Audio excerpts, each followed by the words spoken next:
A couple weeks ago, we told you about Daily Harvest CEO Rachel Drori and how she's attempting to change the perception of frozen foods by using social media marketing, primarily using Instagram. She's with us now, and we're going to discuss just how she's flipping these preconceptions of frozen foods and how the frozen innovations are changing the industry.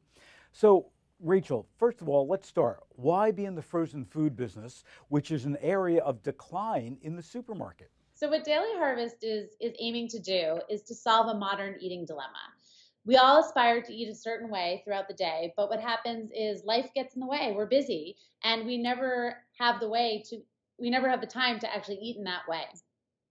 And what we're doing is we're using the freezer as the perfect vessel or vehicle to solve this modern eating dilemma.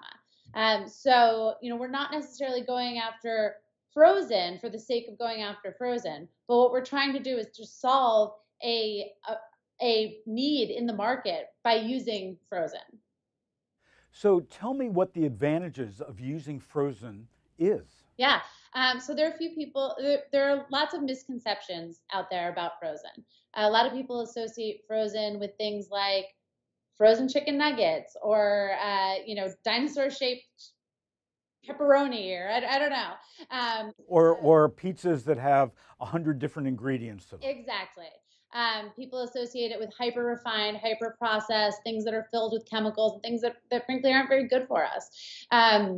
What we're really doing differently is, allowing people to think differently about frozen, and to engage with a product that is really kind of undoing 50 years of inertia in the category where, the microwave dinner became a thing in the 1950s.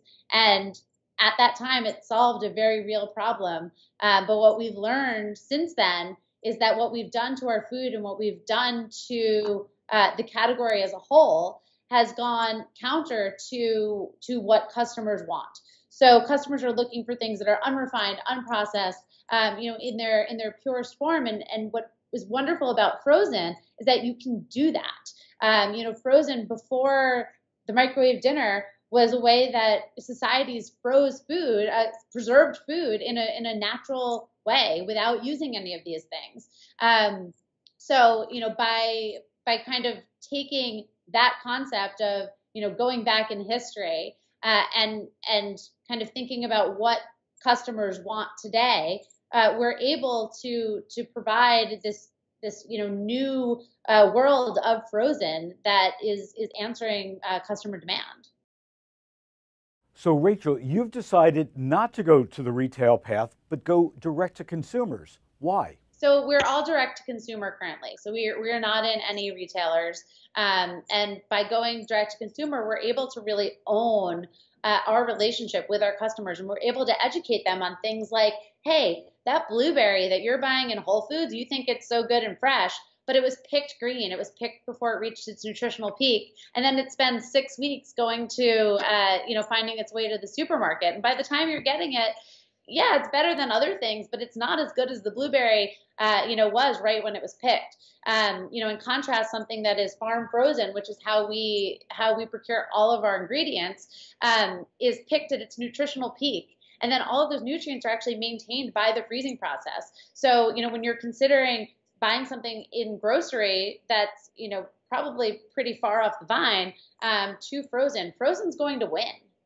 So, let's talk about social media. You've decided that the way you're going to go out there, the way you're going to tell people your story about frozen is through social media, in particular Instagram.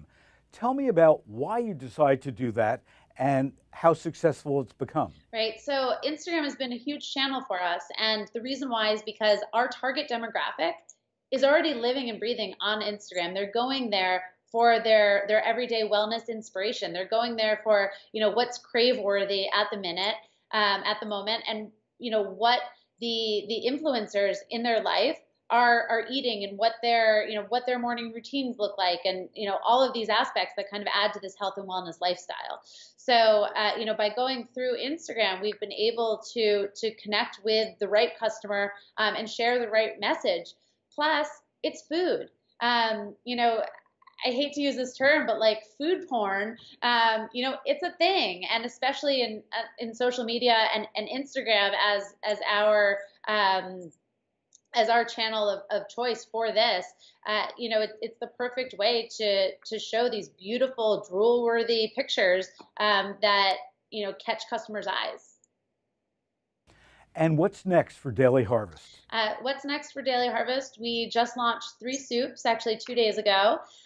So check those out. And we also, we're going to continue to expand in the category of frozen, both expanding within the walls of what exists in frozen today, but also, thinking about what other categories can really, live and breathe in this ecosystem where, for soups, for example, are not something that previously was in frozen, and now they are. So we've got a lot to do.